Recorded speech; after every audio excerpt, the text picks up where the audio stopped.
Hey everybody, it's Mike, and I'm here. I'm going to do another show. Talk about Hare Krishna. I'm going to talk about some brand new stuff that just came across, some new shit that's come to light recently, and then take a look at one of these fake guru, one of these fake holy men that ISKCON promotes as some kind of guru. We're going to take a look at one of these guys, um, and talk about other stuff too, whatever comes to mind. So let me get right to the opening and get right going. All right.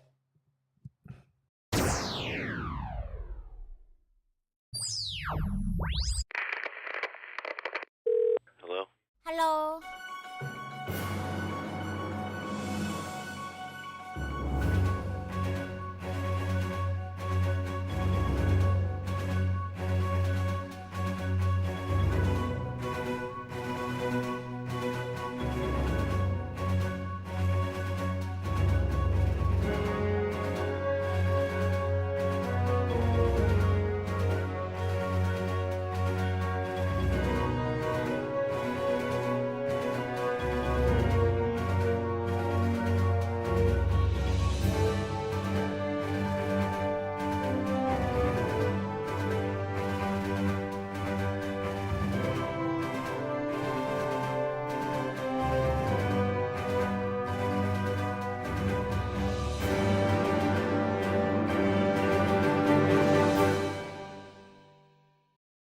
All right. So I hope you enjoyed that opening. That's great. It's a really great opening.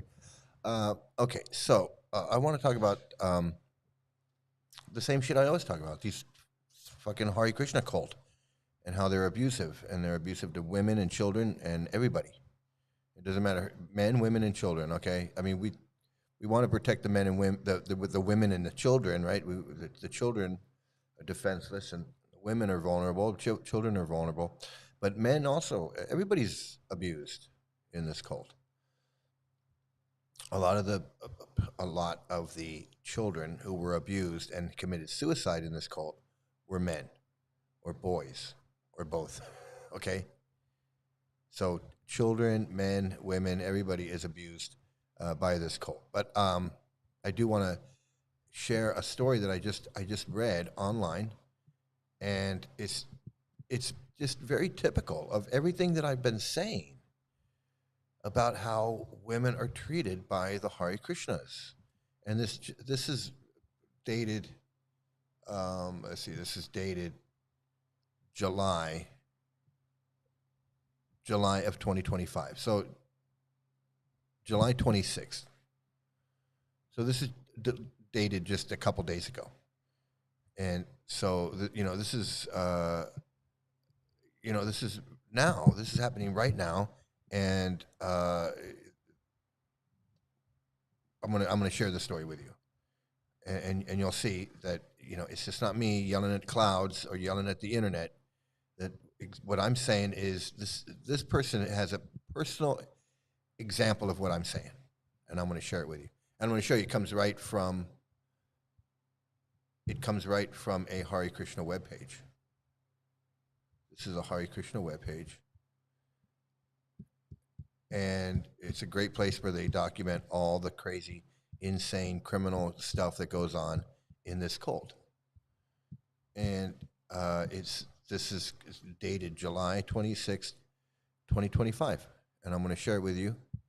And it says, let's see. It says here a story of service and struggle, a story of service, struggle, and the need for protection. It says here, it doesn't. There's no name of who wrote this, because a lot of times uh, they don't want to give their names. They don't want to. So there's no. It's anonymous. But anyway, it says a story of a service, struggle, and the need for protection. It begins. For years, I served my local temple with all my heart. I sacrificed my personal time and energy to help maintain the temple, cleaning, cooking, baking, and supporting various projects. No task was too small or too big. Whatever the temple president asked, I would do, even while carrying my child in my womb. So they have no problem they have no problem having a pregnant woman working around the temple and doing stuff. Um, so what? She's pregnant. Ask her to do whatever. Okay, it says when I moved away for a period, my service didn't stop. I continued to donate, arranged for items needed for the children's tents, festivals, and other events. My commitment to serving Krishna and the community never wavered. Yes, because cults are about getting labor out of you, free labor, selling books, going out and performing on the streets to sell books, working at the temple, working in the kitchen, working in the temple room, working whatever, all for free. Just volunteer your time and hours of your time and years of your life. And there's nothing in return. My commitment to serving Krishna and the community never wavered. Incorporated retards are us. Yes, and here's one with her story. Exactly. Here's one with her story. Okay, but life took a painful turn. My husband became fanatic and abusive. Oh, really? I'm so surprised. I'm so shocked. I mean, I would never have guessed that your husband became. Oh, gee, I wonder how did that happen. Let's carry on. The peaceful life I thought I had in Krishna consciousness shattered. Oh, really? I'm shocked.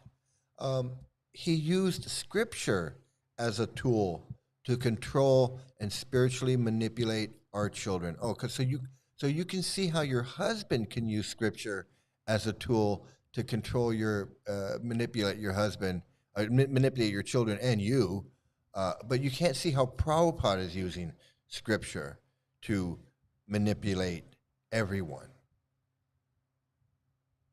That you can't. That you can't do. That you can't figure out. She says he used scripture as a tool to control and spiritually manipulate our children. I was deeply hurt, not just physically and emotionally, but spiritually. So she was hurt physically. Now, what is she saying when she says she was hurt physically? Because that sounds to me like physically.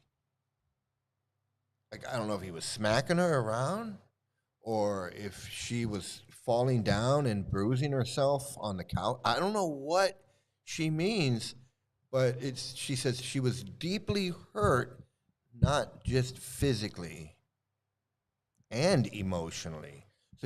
So she was deeply hurt physically, which means I don't know if he was punching her, knocking her around, just smacking her around a little bit. I don't know if he was. I don't know what he was doing. But she says she was deeply hurt, not just physically and emotionally. Like he was doing a number on her, right? Emotionally and physically, but spiritually. So it affected her spiritual life as well. And she has children. So she's seeing him be abusive to her children. He's obviously being abusive to her. I mean, it sounds like, she's saying deeply hurt. I mean, that sounds like she's deeply, deeply hurt. She says, in my pain, I reached out to the temple president, someone I considered a friend. Well, obviously, it wasn't a friend. Sounds like you're about to find out that they weren't a friend. In my pain, I reached out to the temple president, someone I considered a friend. I trusted him with my story. Oh, it was a him. Well, of course. You're the dumb woman, and he's the man. And your husband's the man. Why did I get you?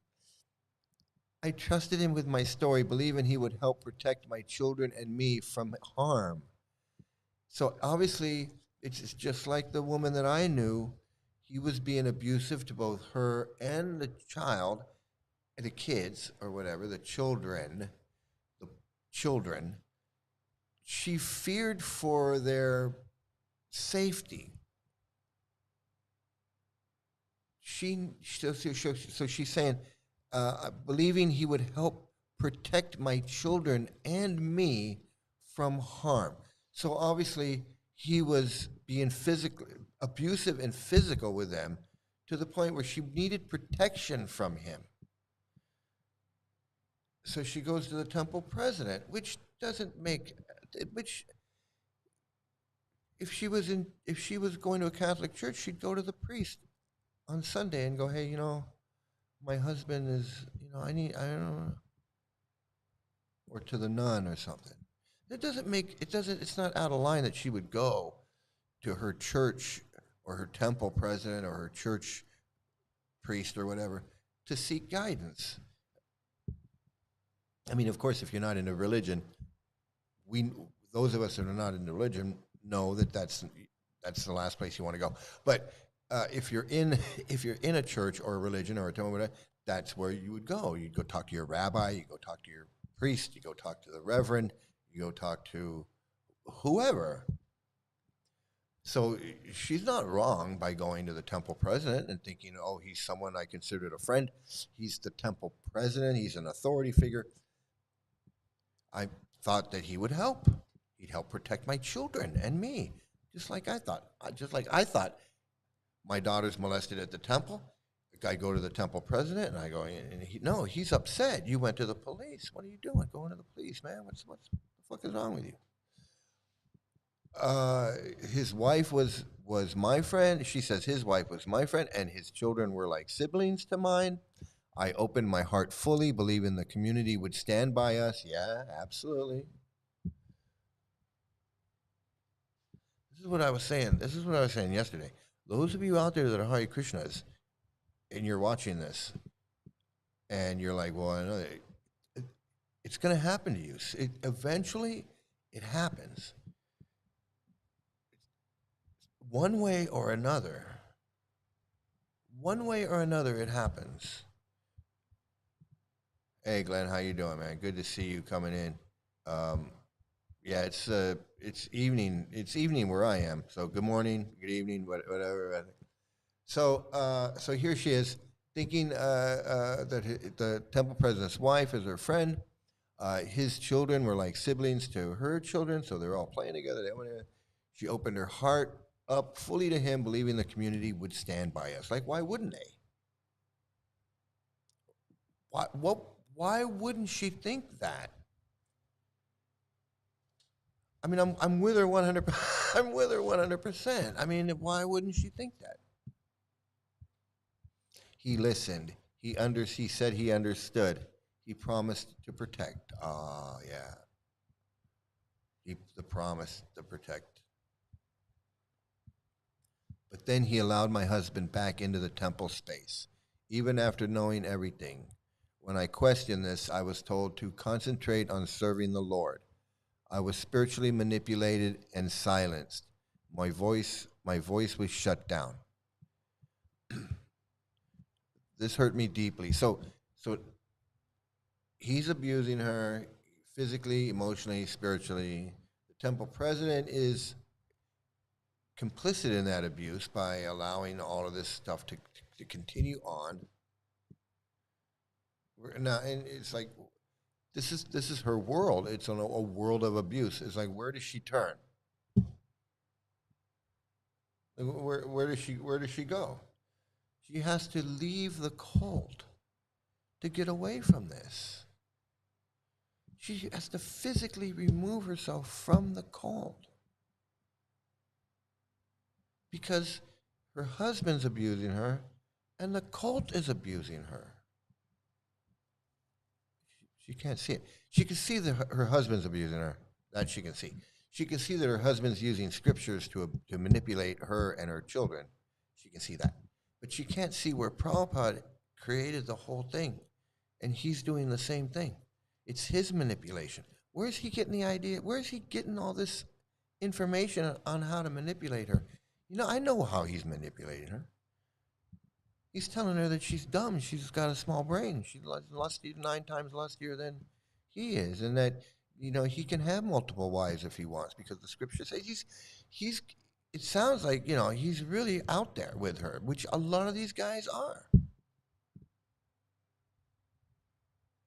and manipulating the kids and telling them it's their whatever it is, it's their karma, and it's how else is he using the scripture? I mean, he's not love bombing them. He's got them scared. She's scared for their safety. He's got them scared for their safety by using the scriptures. He's breaking them down spiritually, physically, emotionally. She can't see. She can't. Just like the Narayana's wife. She couldn't. She could see that he was abusive, and he was using scripture, and he was doing all of these things, but she couldn't figure out where is Narayan getting the idea, and he gonna smack his wife around, and say that she's stupid and got a small brain and all that. Where are these guys getting this idea? It's like these. They're like Hare Krishna bros. They're like these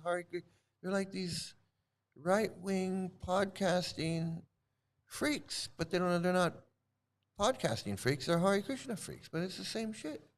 Smack your wife around. She doesn't need to do anything. She's too stupid to have a job. Too whatever this. Hey Eliana, how you doing, man? Hi, Jai Ho. Hey, namaste. Um, so she says her voice was shut down. She says this hurt me deeply. My health declined. I suffered from nightmares and couldn't speak about my trauma anymore. My children were affected too. When abuse happens, especially in a spiritual community, the leaders must protect the vulnerable, the wife and the children, not the abuser. Protecting the abuser undermines the entire foundation of Dharma and destroys trust in the community. She's talking like a brainwashed cult member because she's like talking about how this cult has done nothing but torturing her and tormenting her. Right? He's beating her. He's beating her or whatever. He's probably hitting the kids too, spiritually manipulating them, physically, emotionally. Now her health is declining. She can't sleep at night. She has nightmares if she sleeps. She can't talk to anybody. She says, I couldn't speak about my trauma anymore because the community is against her.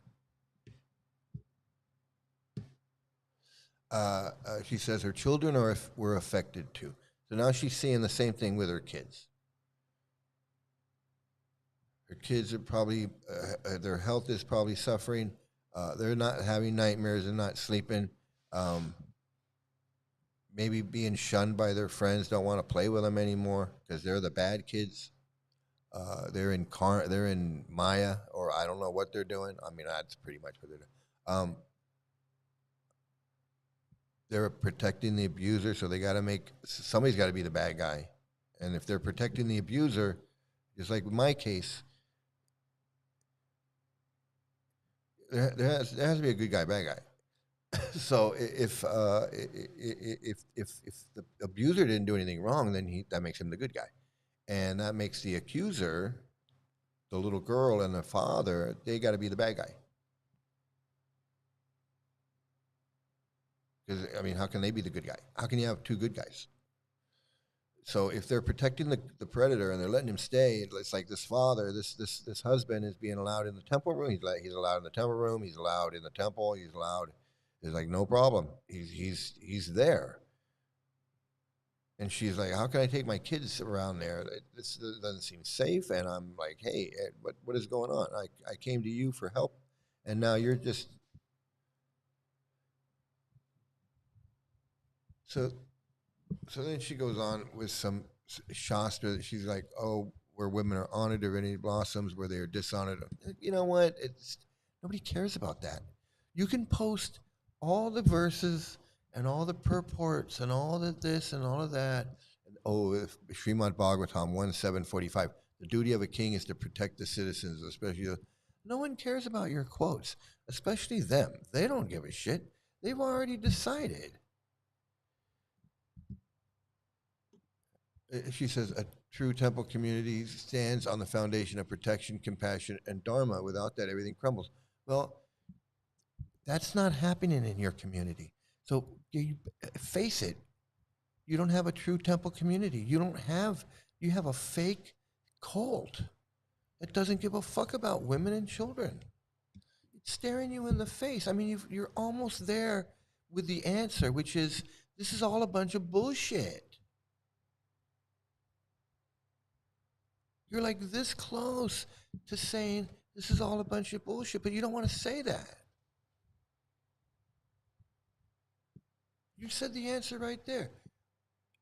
A true temple community stands on the foundation of protection, compassion, and dharma. Without that, everything crumbles. So you don't have any kind of protection, compassion, or dharma. So evidently, you don't have a true community, and it's just a bunch of shit. But you're gonna sit there and go, no, no, no. We got to get rid of these gurus first. If we get rid of these gurus first, then everything will be it'll be paradise. Everything will be fine. It's these gurus that are following Prabhupada's instructions. That's the problem. Is they're being too pure, and I don't know what the fuck. I don't know. I don't know who's trying to say what about.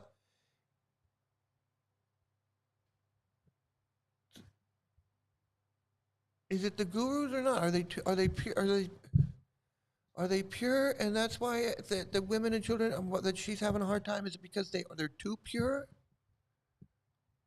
All these gurus that are abusing people in the GBC and the temple presidents, is it because they're doing too much Hare Krishna that things are off the rails for this woman? Or is it because it's all a bunch of bullshit? I'm going to go with the easy answer. It's all a bunch of bullshit. Because for you to try to come up with some other answer, you got to do too much mental gymnastics. You got to say, well, the pure devotee doesn't fall down, and the instructions in the July 9th letter, and he never authorized gurus and these gurus and the 11 gurus, and then, and it's just not a. I don't.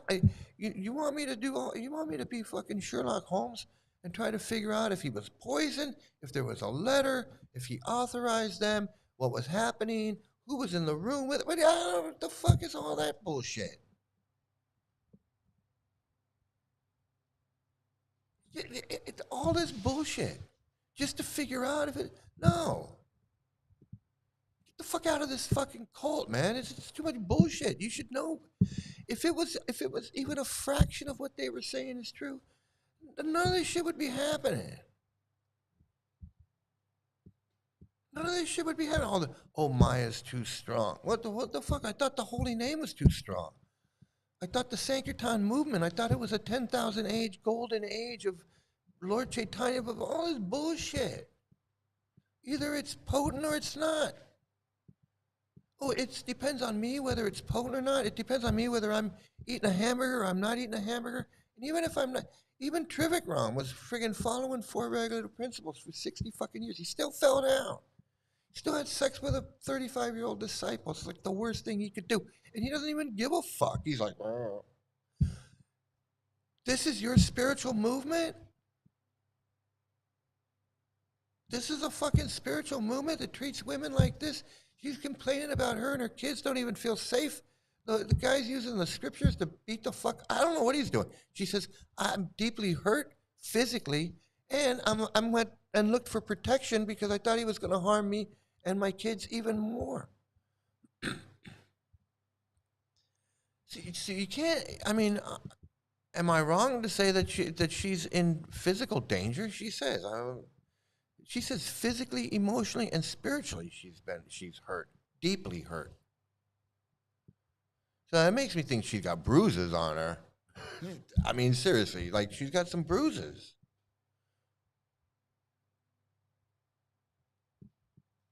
And she's gonna post these stupid quotes about. oh, and then someone says, so someone commenting on this shit, the misleaders in control want their position, title, salary for profit, adoration, distinction. It's not the ISKCON when Srila Prabhupada was with us in the 60s and 70s. The infiltration of sinister elements took and still control the cult, enjoying profit, adoration, and distinction. That is like the most unaware statement.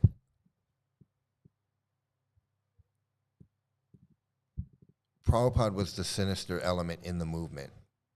Prabhupada had full control of his movement. Every aspect of his movement was under his control. Everything.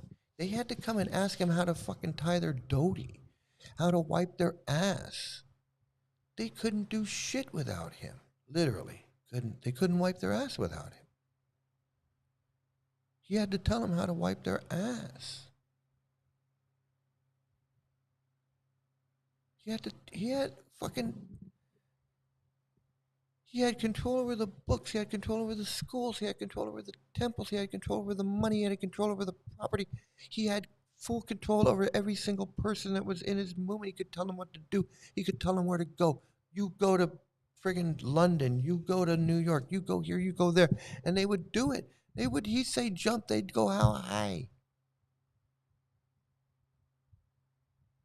What sinister element is in his movement when he's fully in control of it, every aspect? He's the one letting people in. He's the one initiating these people after coming to him for 3 months and then making them a sannyasi after 6 months and then sending them around the world to go preach. And they don't know what the fuck they're doing. That's on him. He did that. He created Tamal Krishna and Satsvarup and Kirtanananda and Bhavananda and Rameshwar. He created them. He gave him the stick, he gave him the robes, he gave him the beads, he told him what to say, what to do, he gave him the books, he did everything. He created him like fucking Frankenstein. He brainwashed them, each one of them. He wound them up like a little toy soldier and sent them off around the world. That's what he fucking did. With his books full of his crap about women aren't shit and don't give them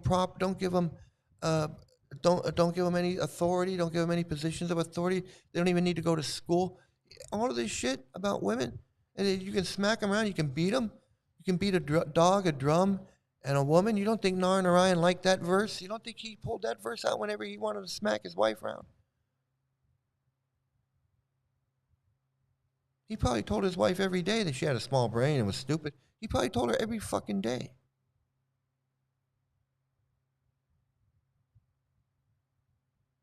Meanwhile, he's screwing every friggin' thing he can find.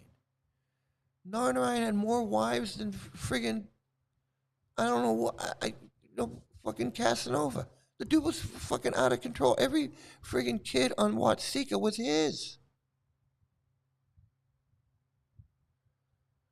From grown women to little babies, they're older. Oh, that's Narayana's. I'm like, another one?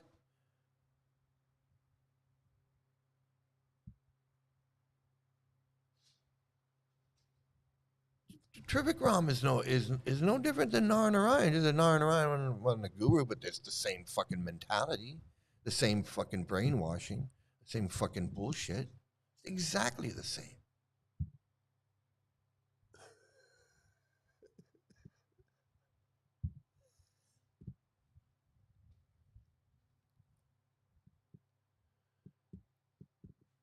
They want to say that they've changed Prabhupada's books and they've changed this and they've changed it. No, that shit's all still in there.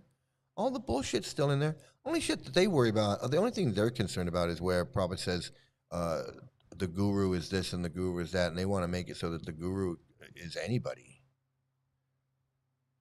So yeah, I'll agree with that. That's been changed. They've changed a bunch of bullshit. Most of the changes that they're complaining about, it ain't no big deal. And the people that are complaining about the changes, they want to go back to the original books, which means all the original crap with the women have small brains and the women are this and that. There's a movement to clean that shit up, and they don't want them to clean that shit up. They're like, no, you can't change that. That shit's Prabhupada.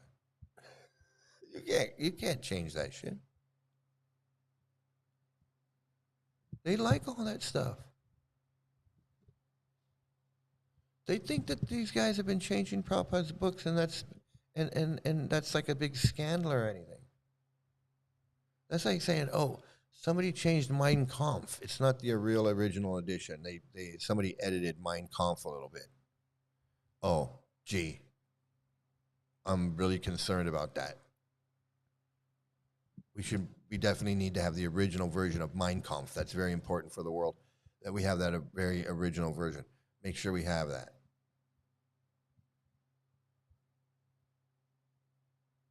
That's so.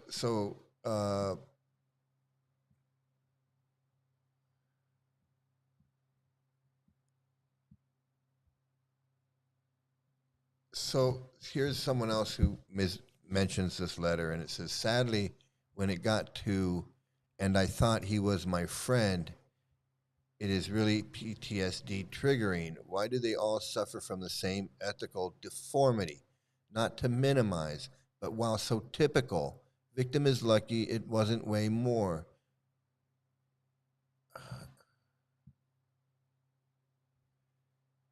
And then it says, depending on abuser connections, mom and kids could have ended up ostracized, openly shunned, or even formally banned.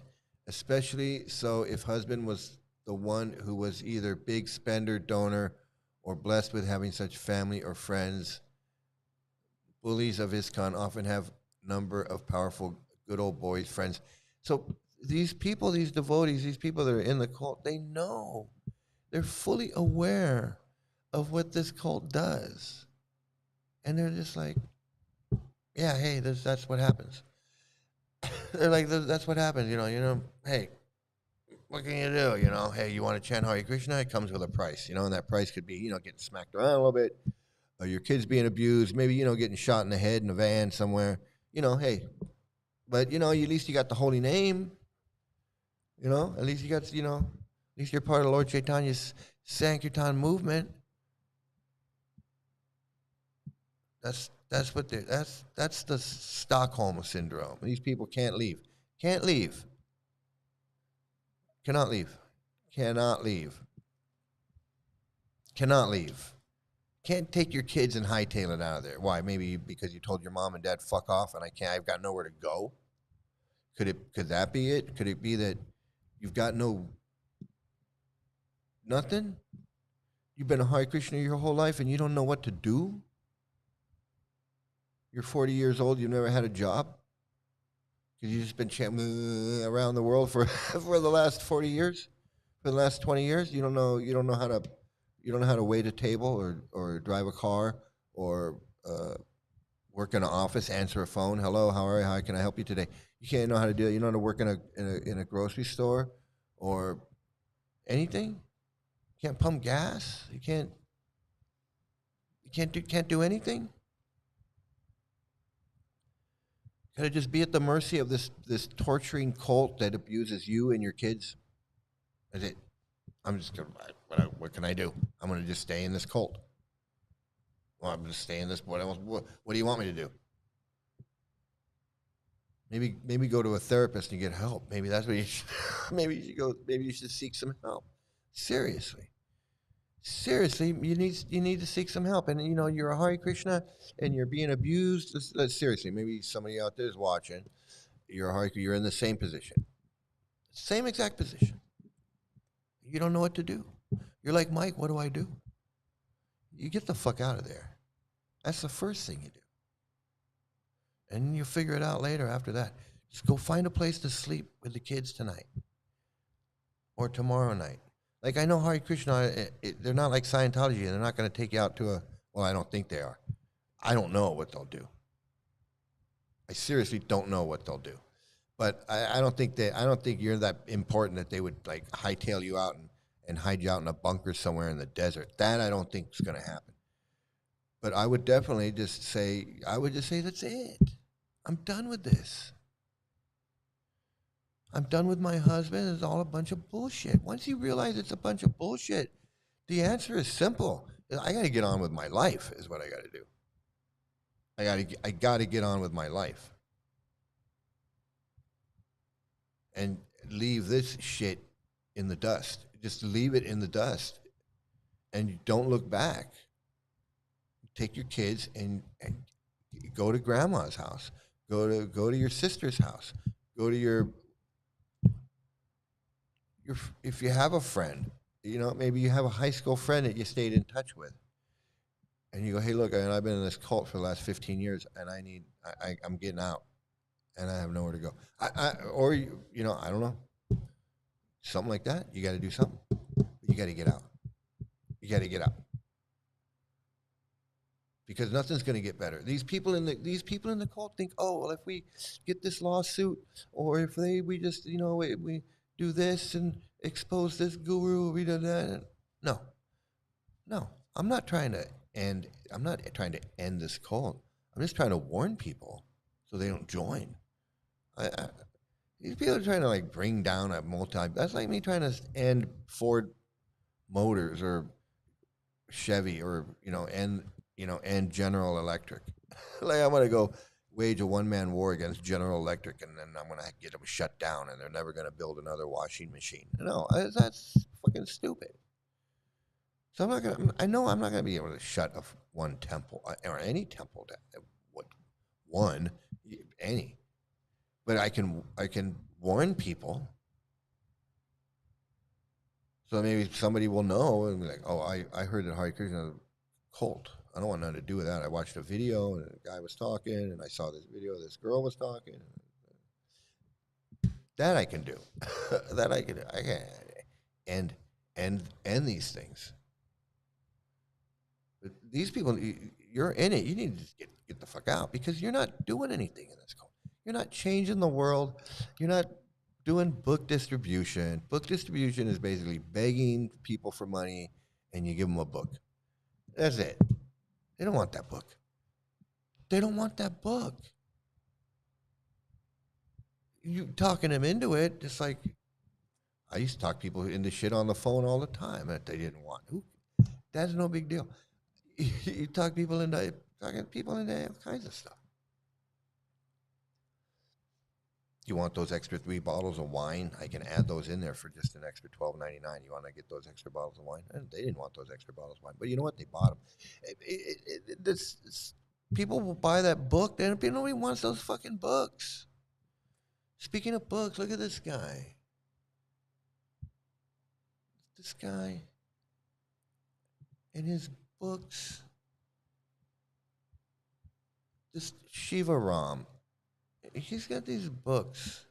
This one's called The Song of the Flute. Krishna plays a flute.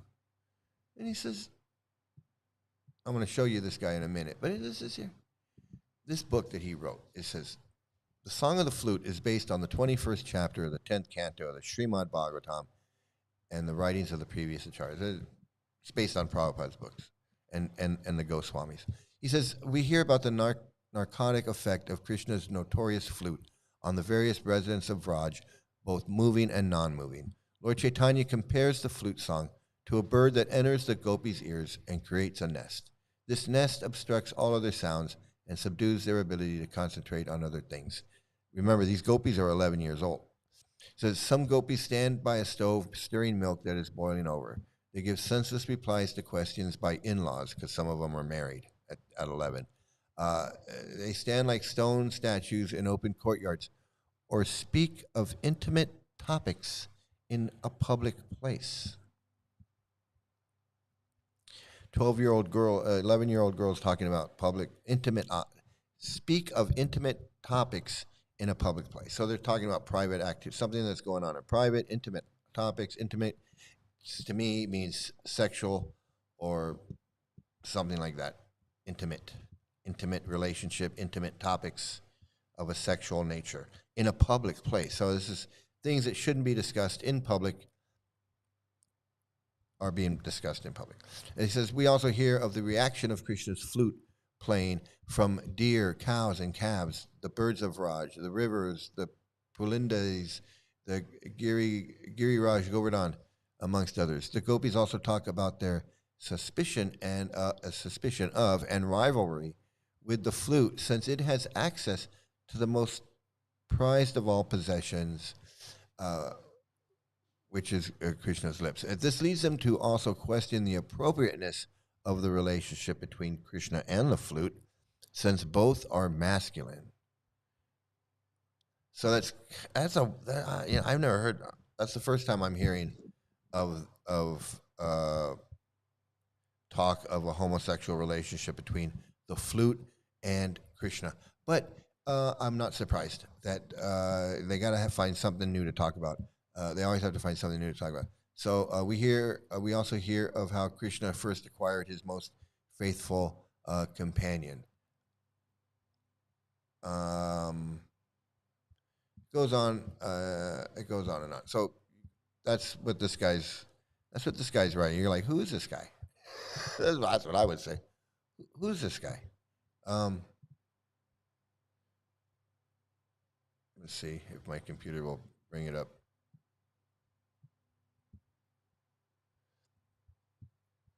So he's written all these books here. As you can see, he's written many books. This guy. Wow, he really must be something. He calls himself the Swami. This one book is called The Swami on Life in a Faltering World, and then The Swami on Truth in the Midst of Turmoil. And so he refers to himself as the Swami. Okay, so who's this? Who's Mr. Swami here? I don't know who he is. This is him. So his name is Shiva Ram Swami. Let's see. Let me do this. Let me see if I can do this. Woo! There we go. Shiva Ram Swami Media. So he's an ISKCON guru. It's like, well, who is he? Like, he's ISKCON. So he's definitely with ISKCON Cult. So he's an ISKCON Cult guru, and it doesn't really say. He doesn't say. Here it is. And he doesn't really say much about it, about himself, about who he is. It's interesting though. He doesn't say a lot about himself. He doesn't say much. He says, it says Shiva Ram Swami was born in Budapest, Hungary, 1949, with his family emigrating to Canada during the failed 1956 Hungarian Revolution. It was in Montreal whilst on a search for spirituality that he came across Prabhupada, the teachings of Prabhupada. That's all it really says. He became an official disciple in 1973 and went on to enter the renounced order of life in 1979. It says Maharaj served for over 3 decades as a member of ISKCON's governing body commission, basing himself in the UK for 25 years and developing projects in Hungary, Turkey, and Romania. Since the early 2000s, Hungary has been his home, but he always spent time traveling and speaking internationally. Shiva Ram Swami is well known for his deep knowledge of Vaishnava literature and has written almost 30 books on Gaudiya Vaishnavism. Amongst them is the ever-expanding Krishna in Vrindavan series, analyzing the Vrindavan section of the 10th canto, and Navavraj Mahima, a 9-volume treatise on the sacred land of Vrindavan, intertwining pastime, philosophy, and parikram in a unique and inspiring way. Since retiring from active management, Maharaj is now dedicated full-time to his writing.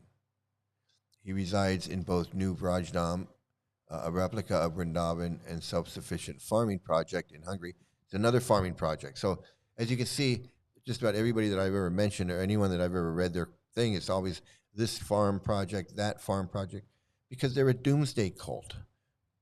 Prabhupada taught that the world was going to come to an end and there was going to be this Holocaust. The cities were going to be destroyed, be just twisted rubble and blood everywhere and just packs of wild dogs running around and people eating people because there's no food and all of this is mayhem. It's just going to be like,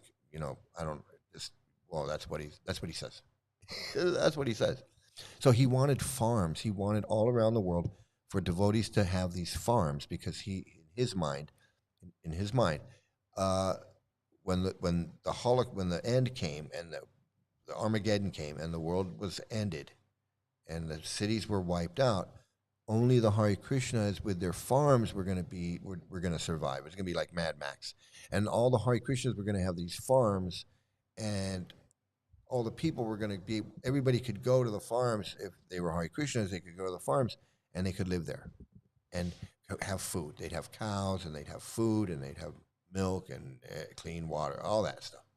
And that was going to and that was going to re revitalize the world with this Varnashram system for the next 10,000 years. So that's what Prabhupada's, that was his doomsday. That's what he thought. That's what he taught, and that's why they always have these farm projects, in everywhere, anywhere they can get land. There's a farm project. So he's got a farm project in Hungary, which is a replica of Vrindavan, and so it's that's what I said. It's a self-sufficient farming project. So they grow all the food. They have, they take care of the cows, electricity, I guess, whatever. I guess they generate their own electricity, or they don't have electricity. I don't know what. I don't know. I don't really care. It doesn't matter. But it doesn't sound like a place where I want to go live, because that just sounds like too much work. It's like, I don't want to. Why do I want to do all that? Why do I want to work like that? Feeding cows and working in a farm and raising, harvesting food, and that's too much work. Just taking care of cows is a lot of work. Just taking care of one cow is a lot of work. So the interesting thing about his biography here on his page about who he is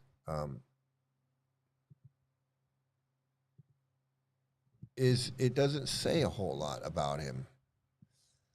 It doesn't really say a whole lot about him at all. Like, okay, so he's Hungarian. He was born in Hungary.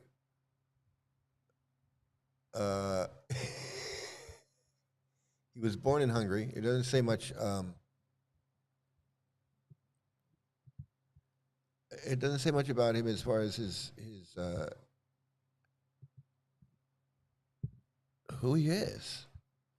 He doesn't give his real name, so you can't look him up by his real name. So it just says Sivaram Swami. So I guess he was born a Swami. He was born a Swami in Budapest, Hungary, in 1949, and he's been a Hare Krishna since 1973. That's a long time. That's a long wasted life in the Hare Krishnas. And so then, this is the other interesting thing. It says he became an official disciple of Prabhupada in 1973 and went on to enter the renounced order of life in 1979. How did he do that? How did he enter the renounced order? Because if he's a disciple of Srila Prabhupada, there's a method for becoming for taking the renounced order of life.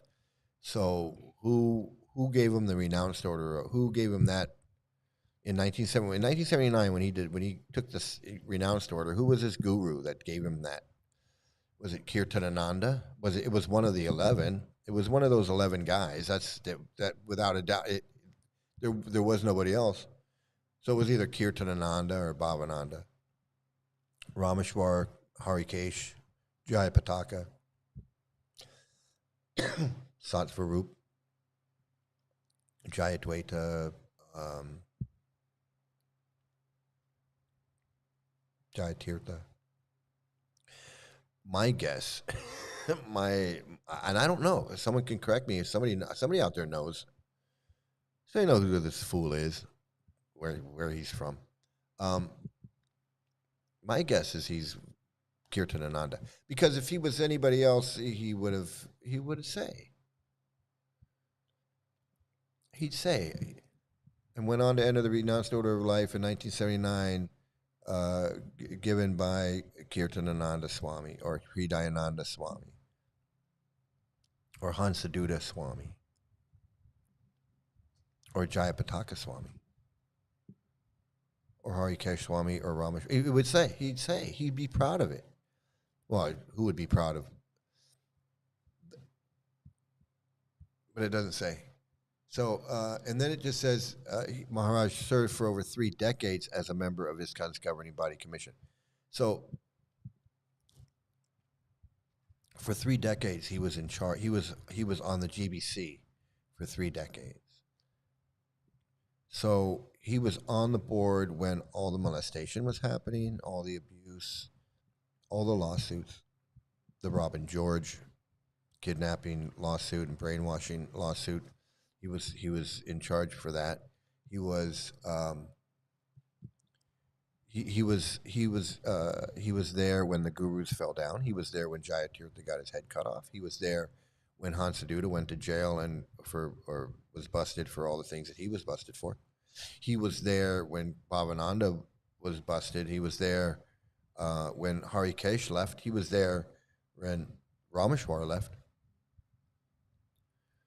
He was there when all these things happened. He was there when Salochan was shot in the head. He was there for all of that. I mean, he was there. So where was he?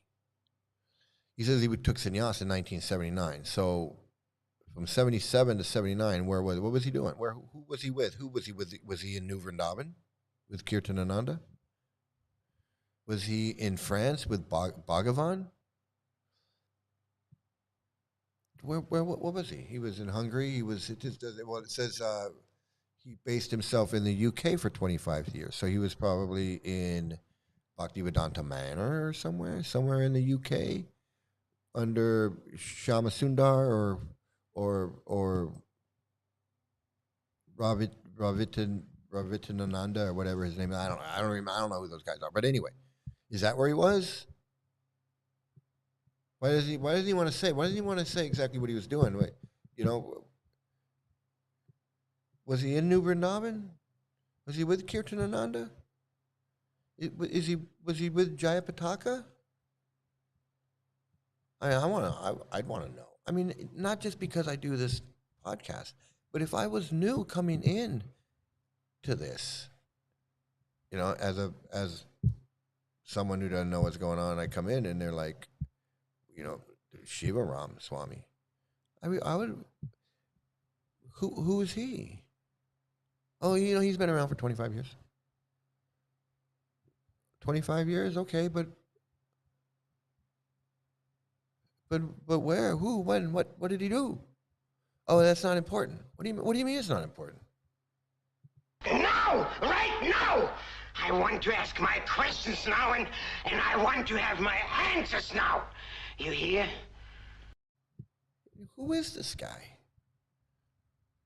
I mean, you were talking about Trivikram. He was a pure devotee, and you were telling people to get initiated by Trivikram, and that he was he'd been a devotee for 60 years. Trivikram, he's not going anywhere. He's not going anywhere, and now I don't know where he's going now. Trivikram with his disciple wife. He's just another one in line with. He's just another Bhagavan. He's just another one of these guys. He's a Bhavananda. He's a Kirtanananda. He's at Lokanath too. They're all in the gang that couldn't shoot straight. The gang that couldn't chant straight. They're freaking misfits and dumb fucks. You guys got the world by the balls. You can fucking do whatever you want, whenever you want, and you fuck up. You don't have to do shit. You don't have to work. You don't have to go to a job. You got people waiting on you hand and foot, flying you around the world. You say, hey, you know what? I want to go to Paris and visit the Paris temple and, take a trip around Paris a little bit, You tell your assistant, hey, can you make that happen? I want to go to Paris by the weekend. Oh, yeah. No problem. Go out and do Sankirtan extra. We'll go out and we'll do extra Sankirtan, and we'll make an extra $800. We'll get you a ticket to friggin' Paris, from Budapest to Paris. This guy doesn't have to worry about shit.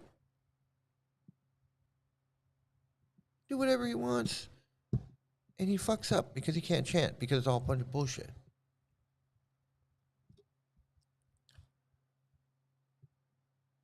And you guys want to sit there and tell me? You want to sit there?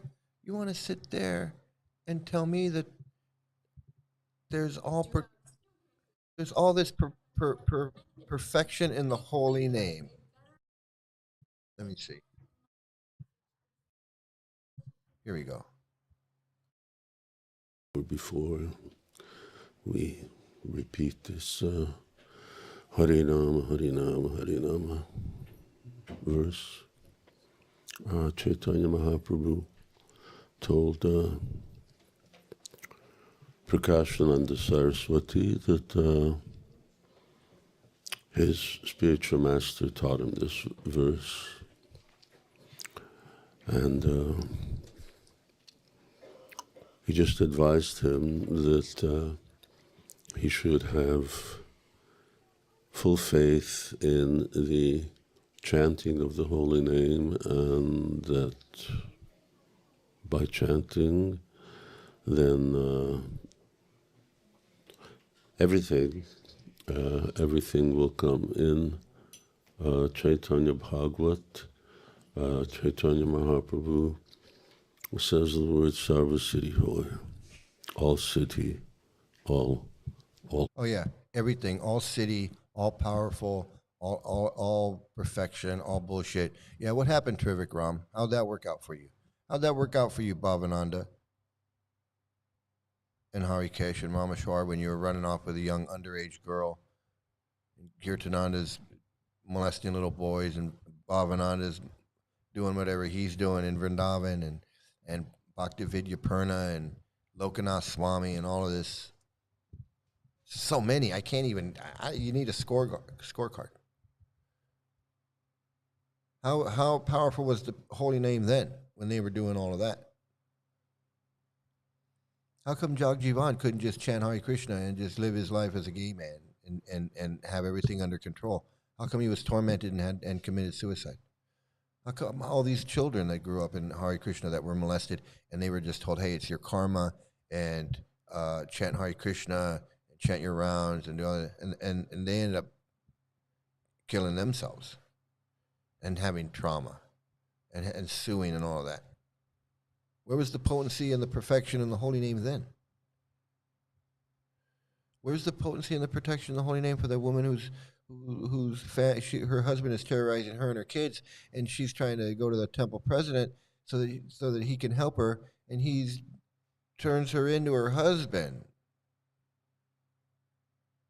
And now her husband's back in the picture and tormenting her even more. She doesn't know what to do because she suffers from friggin' Stockholm syndrome.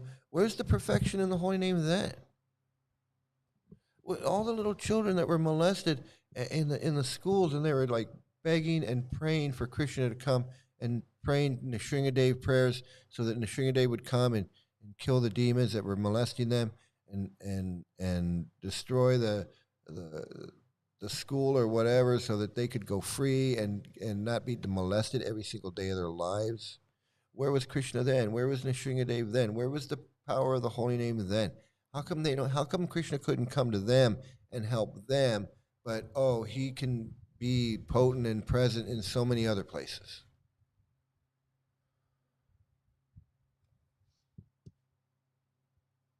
He'll go down to the Venice beach to the Rath Yatra, and he'll dance with the chariots. But when the kids are being molested in Vrindavan, he's nowhere to be found.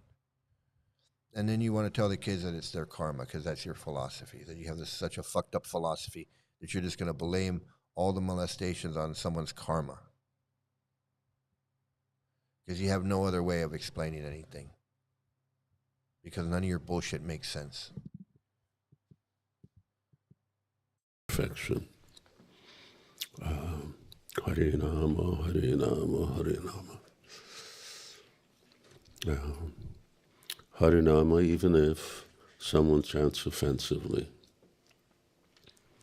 that may be a obstacle that one should cross over very quickly. Oh, so the holy name is all powerful, all potency, descends from the spiritual world.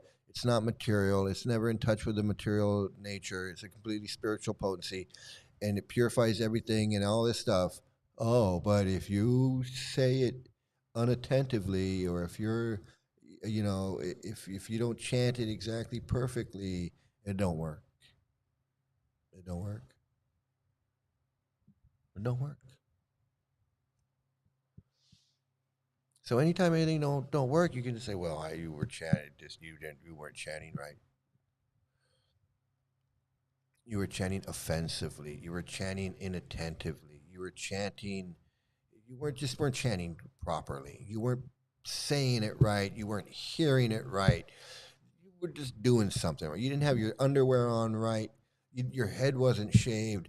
You didn't eat 8 almonds in the morning with a banana and some yogurt. It's always something that you didn't do. Trivikram. Trivik must be something. Trivikram must have not done something. Well, but he's a pure devotee. He's a guru. He's a pure devotee. How could he have not done something? Why would he be hiding it? None of your bullshit. Your shit doesn't make sense. None of your bullshit makes sense.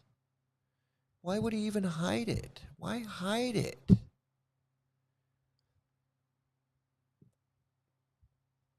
This guy's going to sit there and talk, and one side of his mouth, he's going to say, oh, the perfection is in the holy name, and the name, and this, and it's so powerful, and it's so this and that. And then on the other side of his mouth, he's going to say, but if you don't do it right, it's your fault. Maya is so powerful. Maya will get you. I'm wearing this orange outfit, but I'm not really in control of my senses, because if I get too close to a woman, I might freak out. I might grab her tits or something. Grab her by the what.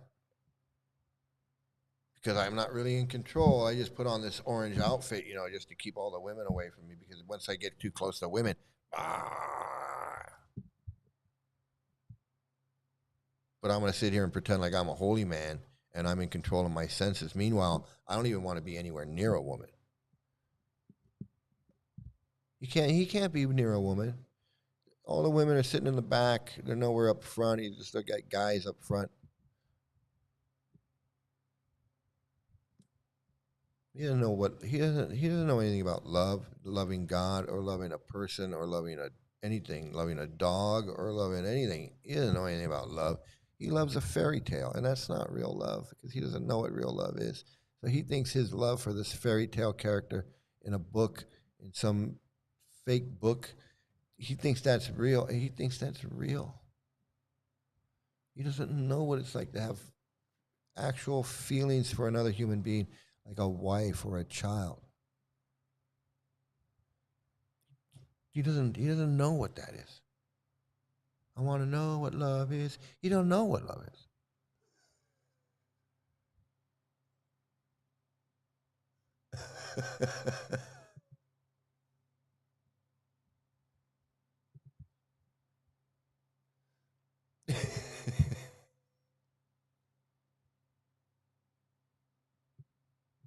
Yeah, it's like, I don't know who is this guy?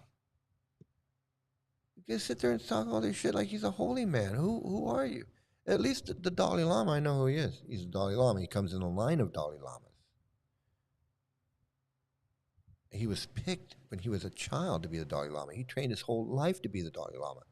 He lived in a monastery his whole life. He's been following this whole Dalai Lama thing his whole life. I'm not saying that makes him any. I'm just saying we know who he is. We know what he's done. We know we know. Same thing with Pope. Pope, whoever the new Pope is. I don't know who the new Pope is. Whatever this Pope is. We know who he is. He was born in Michigan or Iowa or wherever, right? He's like an American guy. I don't know who he is, but we know who he is. Pope Leo. Pope Leo is something or whatever his name is, right? But we know who he is. We can look it up and we can go, oh, he grew up here. He grew up in Chicago, or he grew up wherever he grew up. And then he went to this college, he went to the seminary, and he went to church. He was the priest at this church, and then he became, the head archdiocese of wherever, and then he became a cardinal, and then he became a whatever bishop or cardinal, and he moved up the ladder. We know who he is. We know and then we can see if look he dropped out for 5 years. He wasn't. What was he doing for those 5 years when he wasn't in the thing? And we look it up, and you go, oh, he was working downtown at a movie theater. Oh, it was an adult movie theater. Oh, an adult movie theater. Okay, now Pope Leo, he did 5 years. He worked for 5 years at a porno theater or whatever, an adult movie theater or whatever. So you might say, well, maybe that guy shouldn't be Pope. Let's vote for the other guy. So the point is that we can trace these people, and we know who they are, what they did. This guy's sitting there, he's lecturing to all these people. They don't even know who this guy is. I don't know who he is. I don't know his name. They call him Shiva Ram Swami, but that's not his name. That's not who he is. His mom didn't name him Shiva Ram Swami. Who were you? Who were you hanging out with from 1973? From 1973 to 1992, who were you hanging out with? Well, I know who you were hanging out with. You were a GBC for 3 decades. You were a GBC, so I know exactly who you were hanging out with. You were hanging out with these same guys. Hamsaduta and Jayapataka and Harikesh and Rameshwar and Jayatirtha and Bhavananda, Kirtanananda. And I think you're probably a disciple of Kirtanananda, disciple of somebody. You were there. You were there when shit was happening. And now you're gonna sit on your little chair and act like nothing ever happened. Like you weren't there. Like you weren't there when the guy got shot in the head. You probably attended the party when the guy got shot in the head. You were probably one of the ones dancing around all happy. I guarantee it.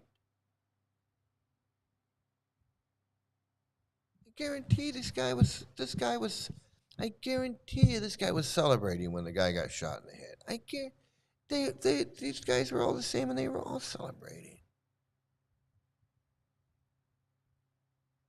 And this guy's gonna sit there and lecture like he's some fucking holy man? In spiritual life, of course, it doesn't just reflect on chanting the holy name, but because the holy name is the Yuga Dharma, therefore we have those 10 offenses. Holy name takes objection to any of those, and therefore holds back.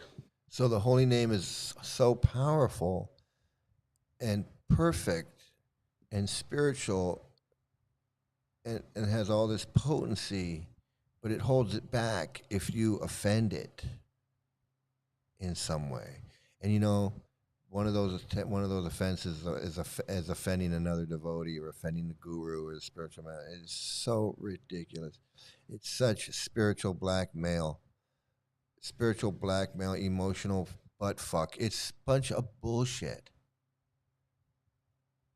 Like I'm going to teach you something that's unteachable, but if you look at me wrong and commit an offense in some even an accidental way, then I can use that against you and say that that's why you're a piece of shit and you're not advancing in this piece of shit religion. And then you just need to give me more donations and keep washing my underwear and all this other crap. And these people fall for it. All of these poor people are all falling for it. All these poor people are falling for it. They're sitting there thinking that this guy is some kind of holy man. It is so sad to see that.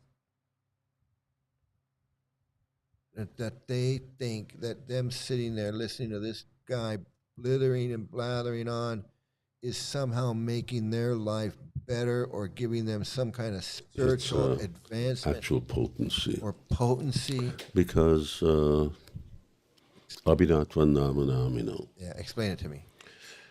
So Krishna's name, there's no difference. Sometimes. So Krishna's name and Krishna and Krishna's name is non-different. But if you offend him, then there's a good Krishna and a bad Krishna, and the bad Krishna won't give you. You can't have Krishna, even though Krishna is. There is no good and bad. It's just transcendental. But if you, it doesn't. There's no way to make. There's no way for it to make sense. Absolutely no way for it to make sense.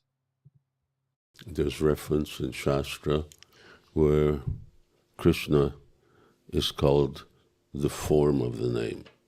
In other words, it puts the holy name above Krishna. It's no difference. So you can have Krishna's name above, or you can have Krishna above. What in God's holy name are you blathering about? And even if one chants offensively, then Shastra says, Nama parada juktanam, Nam evam harantyagam, that you should just keep chanting. What's the use? So many times, I don't know where devotees get the idea, but they say, well, isn't it better if I just chant 2 rounds attentively than 16 rounds inattentively? And if you can chant 2 rounds attentively, why not 16? And why should it be either or? No, we should just continue. If the holy name is potent and so everything that he just said, why do I need to chant it even 1 round? Why can't it just, the potency just be there? Why can't it just be if I think about it? Or why do I even have to think about it? Why can't it just be? All this potency, all wrapped up, and it's all dependent on whether I say this word. It just doesn't make sense. It can't be. It cannot be.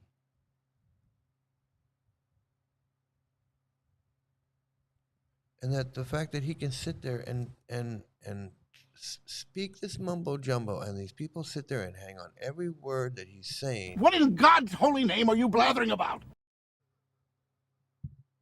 Even if the first 2 are attentive and the next are inattentive, by what Srila Prabhupada called this numerical strength, that the more one chants, then even though we only get purified by the quality of our chanting, it's a very 3 เหตุผลทำไมต้องมีท็อปเปอร์รุ่นพราหมณ์ไว้ครอบครองเป็นอีกหนึ่งสิ่งนะคะที่รู้สึกว่าลองแล้วอยากจะให้ทุกคนรู้จัก unique thing. We have this saying, lifting someone up by one's bootstraps. In other words, it's an impossibility. But this is what happens when we're chanting Hare Krishna.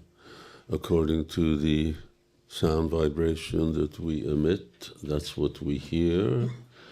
And therefore, when we're doing our mantra japa, then that's how. Okay, so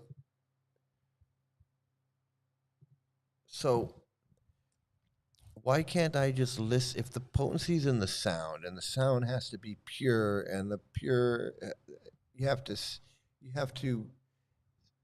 say it right, and you have to hear it right, and you have to pronounce it right, and it has to enter all these things. Why can't I just listen to Prabhupada chant 16 rounds attentively? Listen to him chant it. Why do I have to chant it?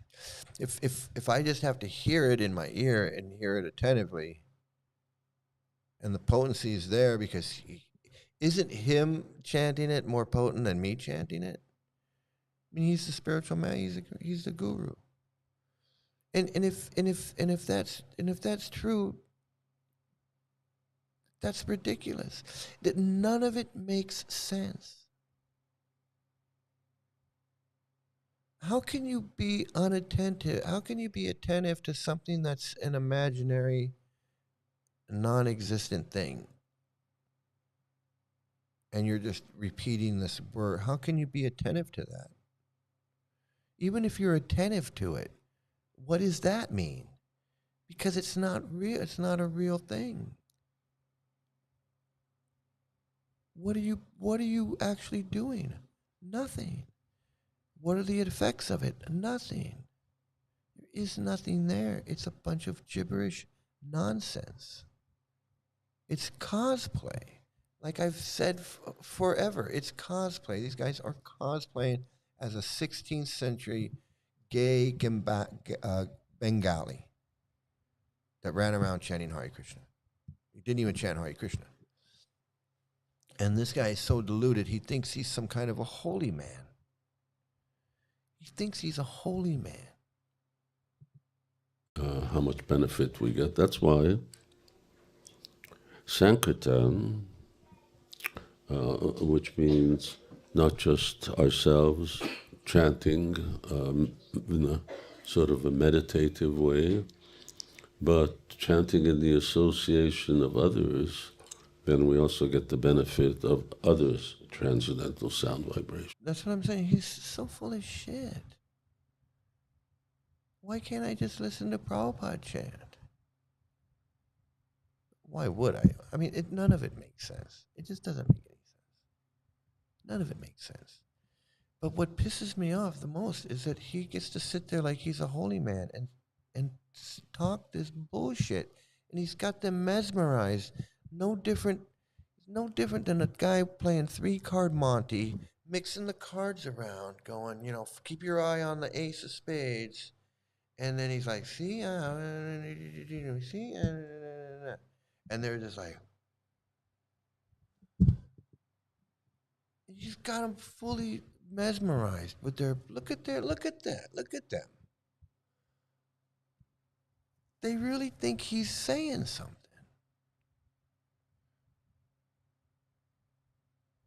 It's, and now when I watch these lectures now, when I hear him talk this bullshit now, it just stands out to be such nonsense to me.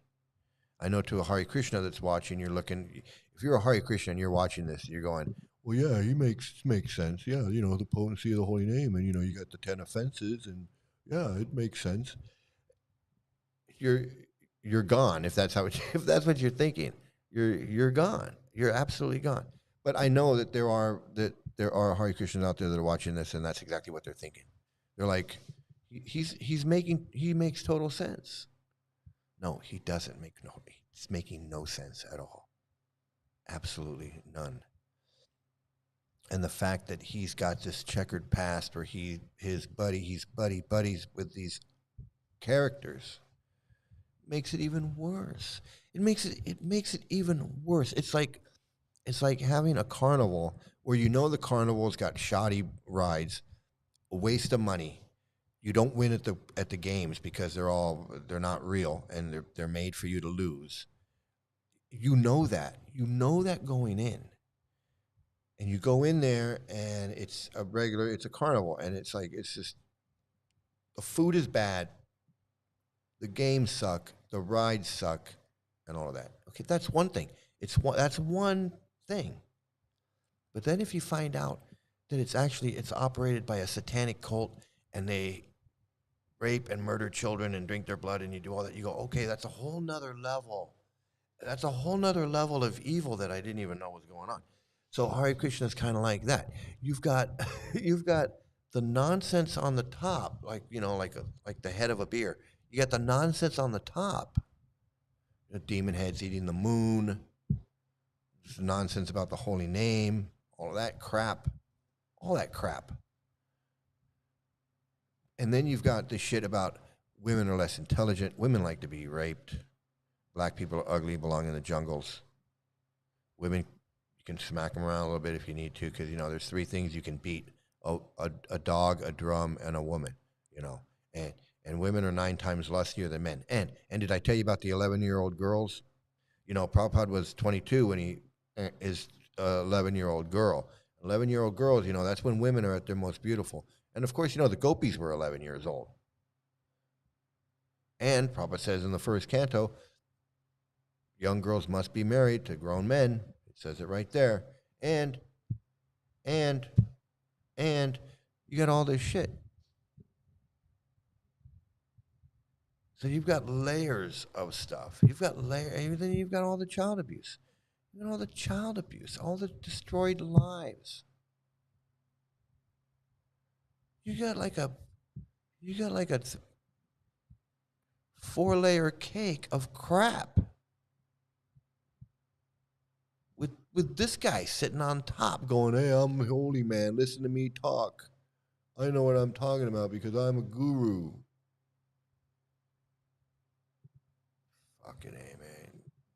Fuck out of here with these fucking bullshit artists and their beads and their flowers and their ruining lives. Ruining so many lives. It's like that woman that wrote in. Her life's so fucked up she can't even get out of this goddamn cult that's abusing her and her children. She can't get out. She's like stuck in a maze, like one of these corn maze, and she can't get out. Every which way she turns, there's more abuse. She goes to her guru doesn't give a shit. She goes to the temple president, he doesn't give a shit. Her husband's the fucking cause of the whole thing. She reads the books say that she's a stupid woman, and it's everyone's karma, and you deserve it because it's whatever happened in your past life. So it's all your fault anyway. Fucking kind of bullshit is that? That is a recipe for mental illness. It's a recipe for mental illness, unresolved trauma, compounded upon unresolved trauma, piled on top of unresolved trauma that these people are having. And we're not even talking about her kids. Her kids are being abused too. She's trying to find a safe place for her kids to go. She can't find it because there's no place for her to go. Another temple, another Krishna temple, go to India, Mayapur. I feel sorry for these people. And I feel sorry for you out there too. You out there watching this video and you're in your mind, you're going, yeah, he's right. It is abusive. He's right about all this stuff. He's right about these gurus. He's right about all this stuff. But what am I going to do? I can't do anything. I might as well just stay in. Just stay in and be a friggin' leechy perpetrator for the rest of my life. You just be a scumbag. I'll just be a scumbag like this guy for the rest of my life. That's it. That's my future. Be a fat fucking scumbag for the rest of my life. 'Cause I got no skills. I got no pension. I got no nothing. I can't do anything except sit there and bullshit people like a con artist, like a fucking carnival barker. That's all I can do is be a carnival barker. Step right up and win a prize. Everyone's a winner. Until they fall down, like Shiva, like Trivikram, until they fall down with their disciple, or run off with their therapist, or run off with the little girl down the street, or run off with some little boy, or run a prostitution ring, or get their head chopped off, or get thrown in a jail in Cambodia for debauchery with a 12-year-old girl.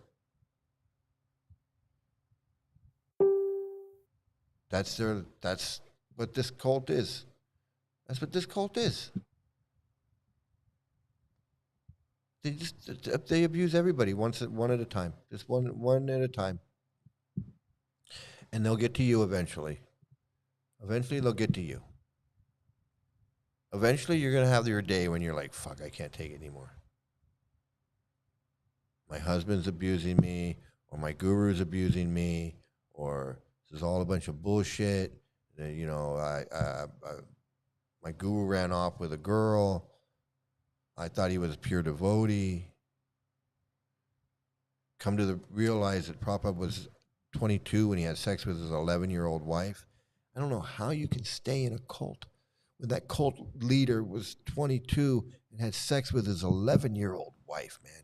I just can't believe you do that shit. You sit there and talk about Epstein Island and Epstein and all this bullshit, and you fucking following, worshiping a guy that was 22 and had an 11-year-old wife that he had sex with an 11-year-old little girl.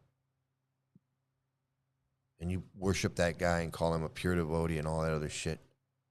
It's fucking disgusting, man. It's fucking disgusting. I hope you fucking wake up and get your fucking ass out of this goddamn cult. Follow these people around, worship these people. This fat fucking piece of shit right there. They're all sitting there looking at him like he's fucking God. Fucking disgusting. Fucking disgusting. I'm so disgusted. I'm gonna end it right here. I can't take it anymore. These fucking pieces of shit gurus piss me off so much with their bullshit, because I know how many lives they're ruining, the bullshit brainwashing they're spreading, the children that are harmed by these guys and their teachings about karma and women's brains and little girls, and oh God. And this guy's right there. This guy's right there. He ain't innocent. He ain't innocent. He knows what's going on. He knows. And they just continue with the charade and the cosplaying, doing that shit for so many years. Doesn't know how to do anything else. Couldn't do anything else if he wanted to. If the devil came up and said, hey, you can get out of going to hell if you just like stop being a Hare Krishna and just repent and just tell everybody that, you know, it's full of shit, and you won't have to go to hell and burn in hell. That's all you gotta do. Just come clean. He'd say, no, I'm not doing it. He'd say, no, I'm not doing that. He'd say, no. He'd say, I don't care if I'm going to hell. I have my chair, and I have my dhoti, and I have my beads, and I have my followers, and I have my donations, and I have my temples, and I have my books, and I have my whatever. I'm not giving it up. I don't care. I don't care. I'm going to hell. He'd laugh. He'd laugh in fucking Satan's face and go, I don't give a fuck about your hell. I'm a guru. They wash my feet. They wash my underwear. They drink my bath water. You have any idea what that's like? If I tell them to jump, they jump. If I tell them to lay down, they lay down. You have no idea the power I have over these people. You think I'm giving that up because you tell me I'm going to hell? I don't give a fuck about your hell. I'm living the good life. Look at me, I'm fat, I'm eating the best food around. I have private cooks. I got a disciple that makes all my travel arrangements for me. I can go to Hungary whenever I want, Budapest whenever I want. I can go to Mayapur whenever I want, go to Vrindavan whenever I want. I can travel the world whenever I want. If I want to go to London tomorrow, I go to London. And I don't have to answer to anybody. I don't have to answer to anybody. Nobody can tell me what to do. You have any idea what kind of power that is? What kind of freedom that is? All I got to do is sit on this little chair and pretend to be a holy man. I don't even have to be a holy man. I just have to pretend to be a holy man. You know what that's like? You know what it's like to have people wash your feet and tell you that you're good as God, call you Guruji and Maharaj, Swamiji? He's giving that shit up. He wouldn't give it. You could tell him he was going to go to hell for lifetimes. Straight to hell, burning in hell fire, Satan crushing his bones, lakes of fire with alligators and lasers on their head and the whole thing. He wouldn't care. Like, I'm not going to stop. It's like Trivikram. I'm not stopping.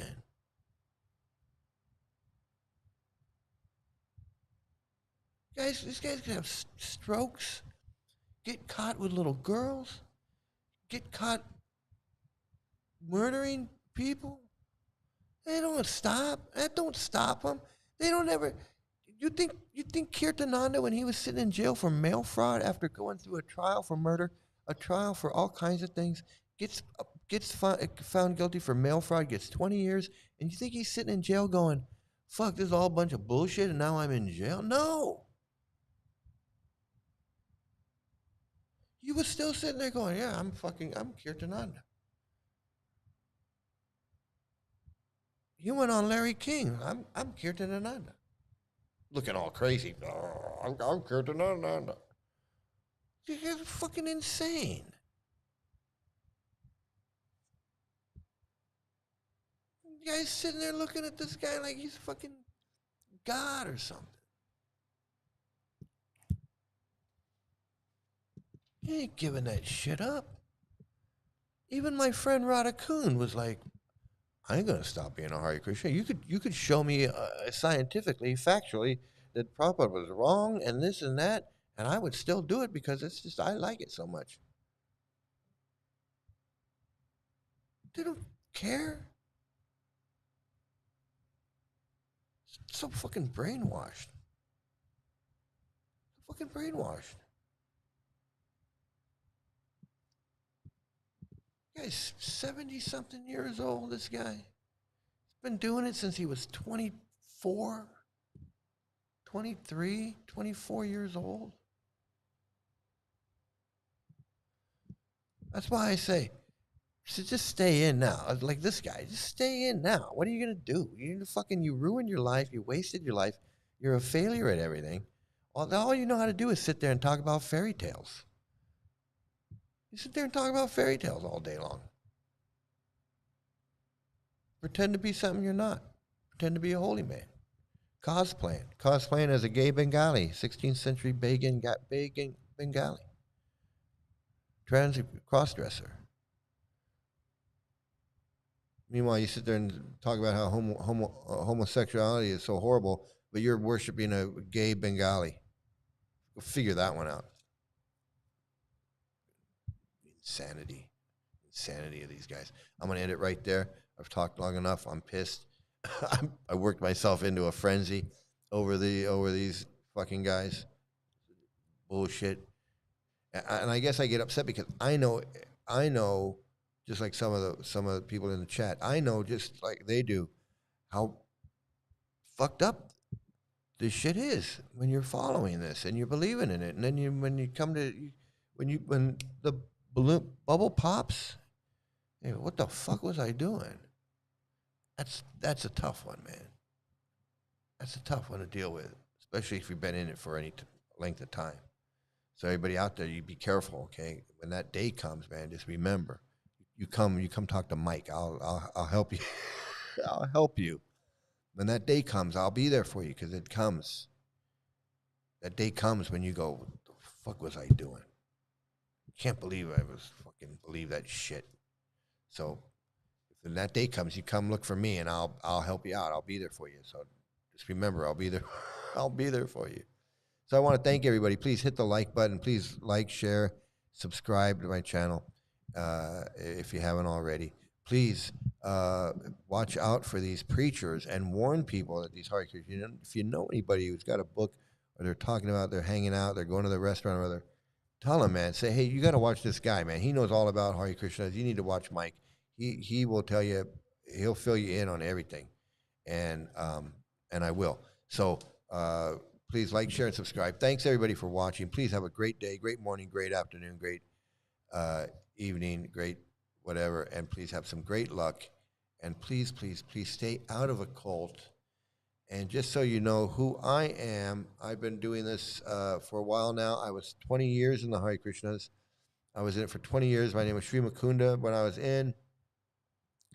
And I've been out for about 13 years now. And if you don't believe me, here's some pictures of me when I was a Hare Krishna. Thanks, everybody.